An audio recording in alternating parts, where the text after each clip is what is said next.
राधे राधे सभी को। आज हम आपको बहुत प्यारी कहानी सुना रहे हैं। सुनकर बड़ा ही आनंद आएगा। हमारे वृंदावन के राधा रमन मंदिर की बड़ी प्यारी कहानी है। चलिए शुरू करते हैं।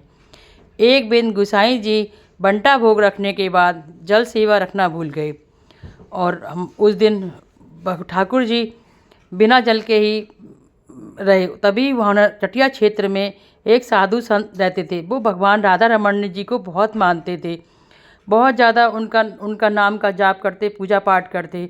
तब उनके शिष्य ने कहा कि गुरुजी आप जाकर राधा रमन जी के दर्शन कराइए।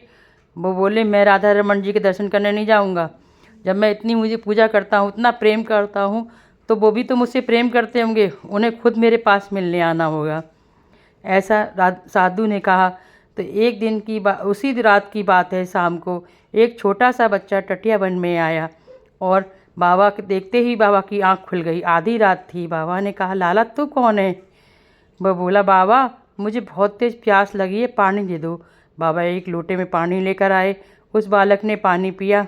पानी पीकर थोड़ी देर बैठा, फिर वो जाने लगा। बाबा ने कहा रुको बेटा, तुम कहाँ जा रही हो? बोला नहीं बाबा मुझे अपने घर जाना होगा। बाबा ने कहा नहीं बेटा, मैं इतनी रात को तुम्हें तुम्हारे घर नहीं जाने दूंगा, बहुत रात हो रही है।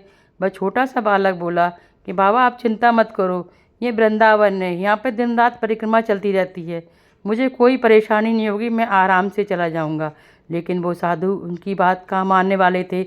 उन्होंने कहा लाला तू एक काम कर, मेरी उंगली पकड़ ले, तू आगे आगे चलना, मैं पीछे पीछे चलूँगा, मैं तेरा हाथ पकड़ के तेरे घर के पास छोड़ के आ जाऊँगा।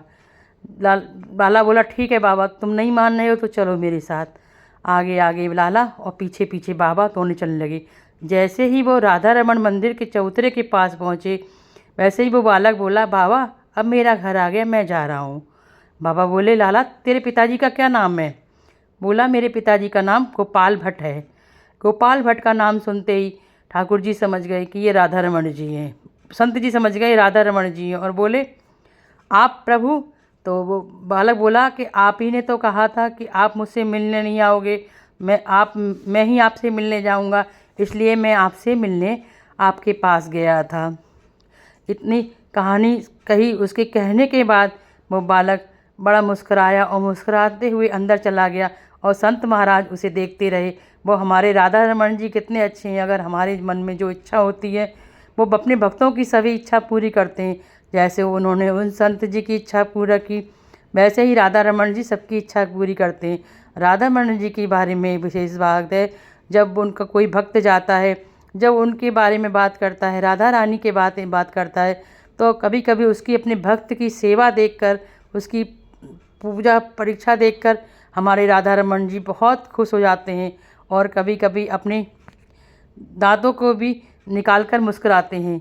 आपको मेरी कहानी कैसी लगी? अगर पसंद आई हो तो मेरे चैनल को सब्सक्राइब कीजिए, लाइक कीजिए, शेयर कीजिए। राधे राधे।